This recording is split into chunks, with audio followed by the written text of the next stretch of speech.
Welcome to On Air with Amber Wynn, where nonprofit leaders learn to fuse passion and commitment with proven business strategies to create long-term funding, impact, and sustainability. And now, here's your host and resident philanthrepreneur, Amber Wynn.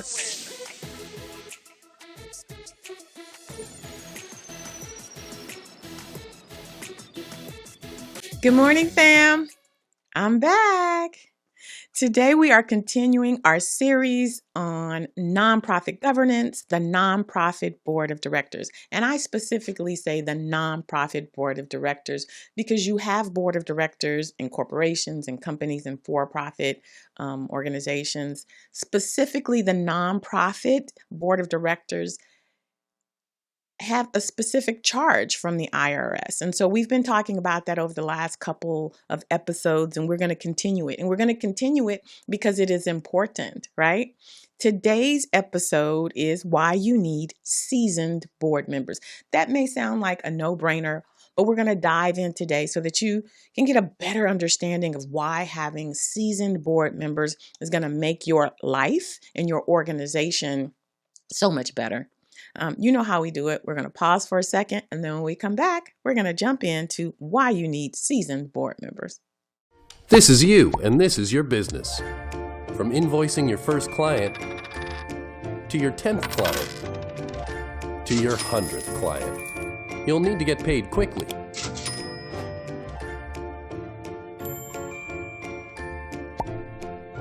Pretty soon, you'll be ready to hire some help, and you'll need to pay them.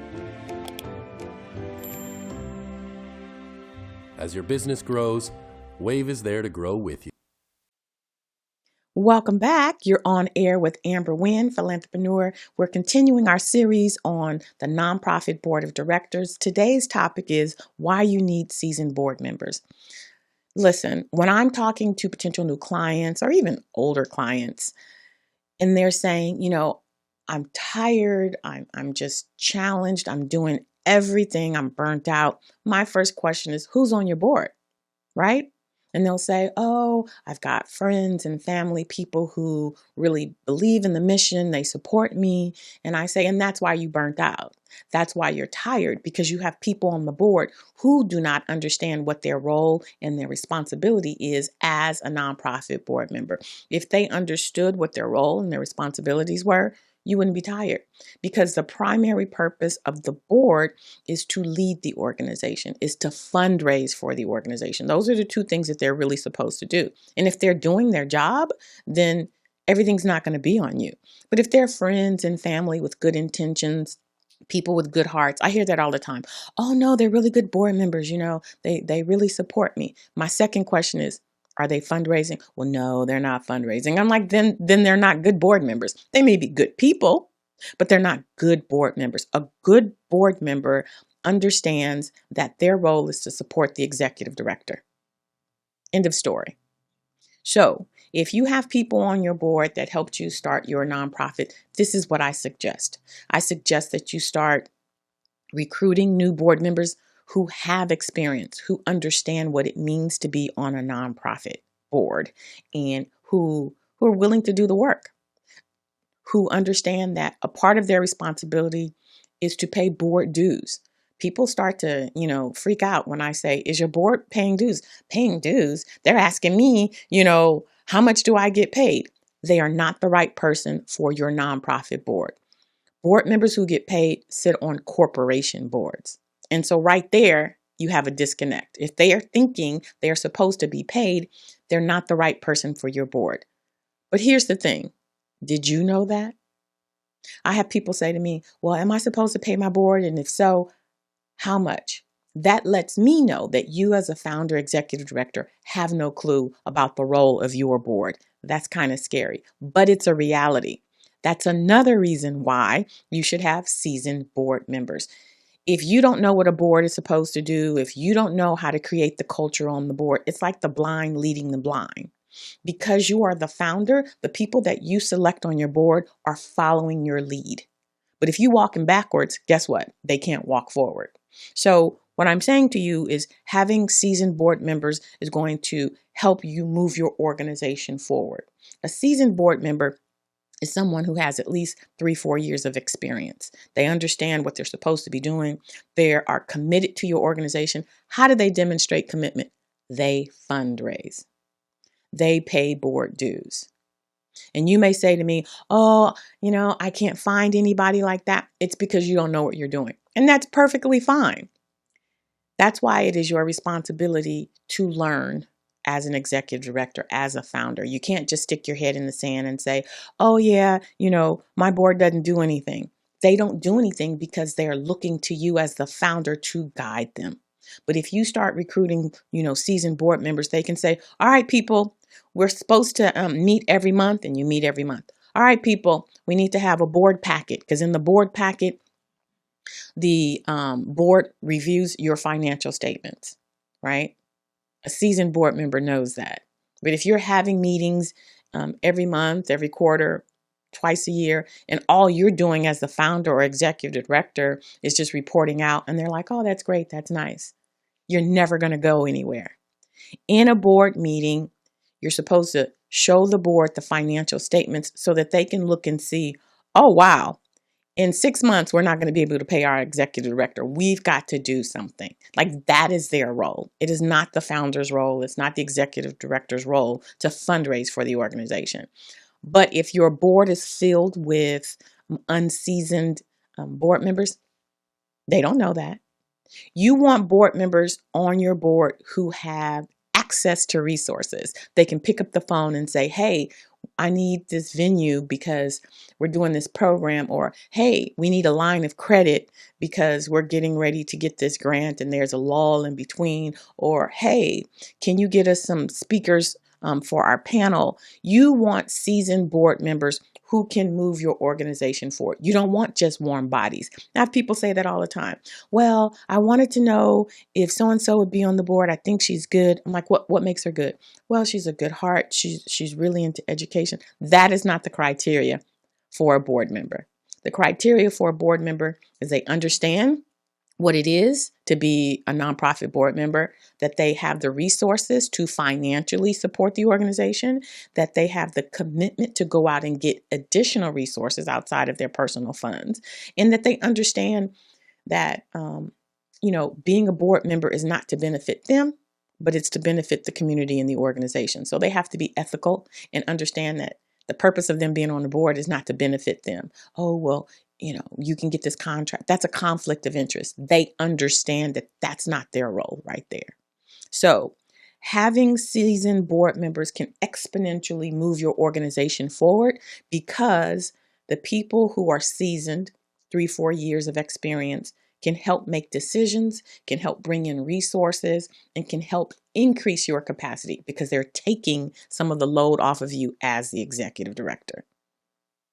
I hope you heard all of that, because when we talk about increasing your capacity and we talk about the long-term longevity of your organization, it does rest with a seasoned board. Today, we are talking about why you need seasoned board members. When we come back, we're going to answer one of your questions for me and ask Amber. But yeah, when we come back, ask Amber. You're a school, a foundation, a healthcare provider, or an environmental group, a museum, a church, a shelter, or a community service. You're starting a nonprofit on a startup budget, and you need to get this right the first time. No mistakes, no misunderstandings, and no costly do-overs. At Nonprofit Elite, we know what you need because we've been there too. Accurate information, mistake-free filings, and peace-of-mind assurance that your 501c3 application will be successful. This is what we do, and we are very good at it, all backed by our industry-leading guarantee and 100% IRS approval rate. But forming your nonprofit and obtaining tax-exempt status is just the beginning. Once you're up and running, Nonprofit Elite will consolidate the bulk of your operations into one place, including your accounting, compliance, website, fundraising, and more. We do the work of several full-time staff for just a fraction of the cost, so that you can remain focused on advancing your mission. Contact Nonprofit Elite for expert preparation of your formation documents and 501c3 application. and for a full range of accounting, fundraising, and administrative solutions.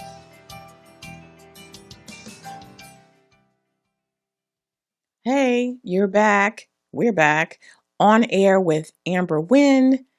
And today we are talking about why you need seasoned board members in our nonprofit board member series. Now's the time of the episode where you get to ask me your pressing question. This question is from Twitter, and it is from Craig from Playa Vista. And Craig says, "Hello, Amber. This is Craig from Playa Vista. My question is kind of simple. What's the number of board of directors should I have on the board?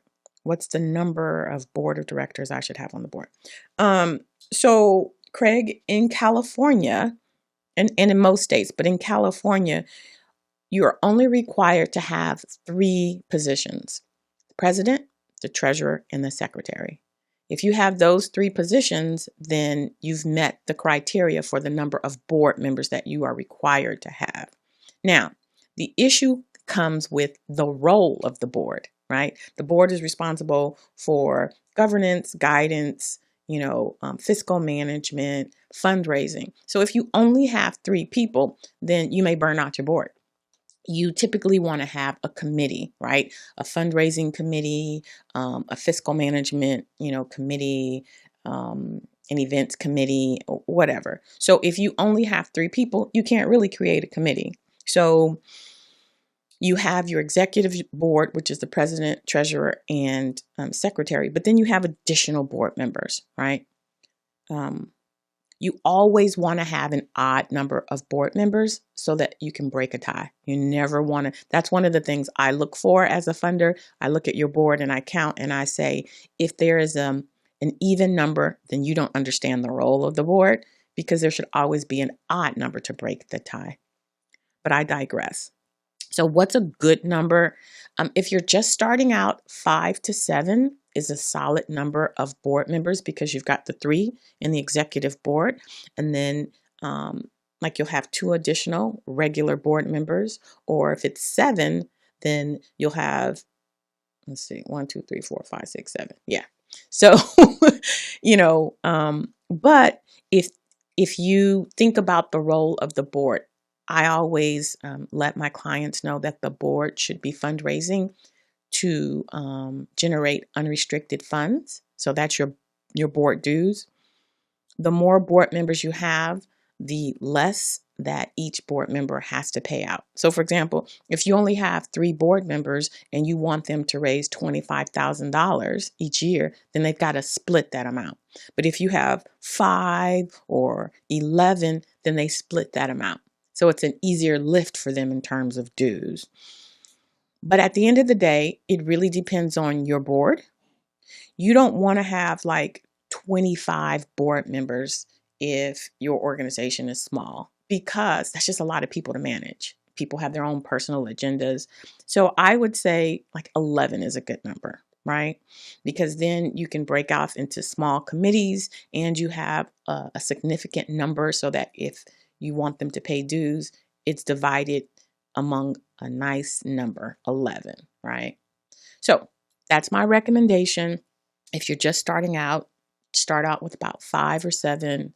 And if you're comfortable with your board development, shoot for 11, 15, right? All right.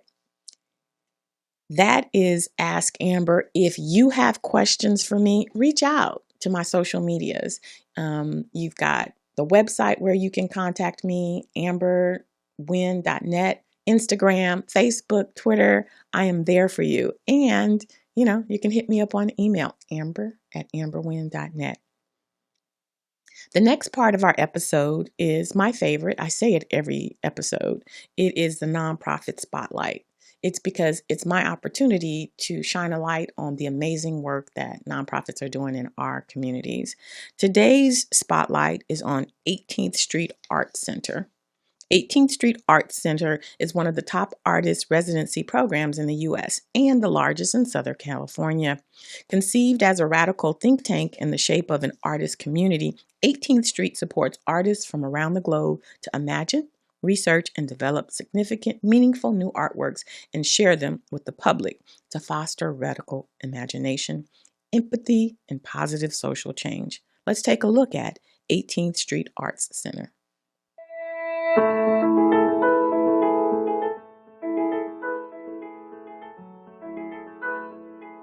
Hi, my name is Cristina David and I'm an artist. We are here in Bucharest. I grew up in this town.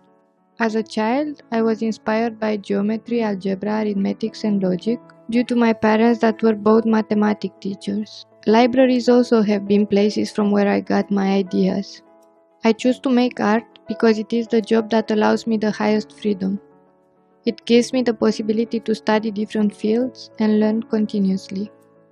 It comes with a public with whom I can share all these wonderful things I discover. All this freedom sometimes brings me, of course, frustration, both financially and on personal level. I had moments when I felt that I should give up and I was afraid I would feel insignificant. But on the contrary, the team from 18th Street made me feel important and remarkable as an artist. I see the richness that art brings to people. It makes us question, it makes us stronger, it forges bonds between us. It helps us have empathy for one another. Art makes life worthwhile.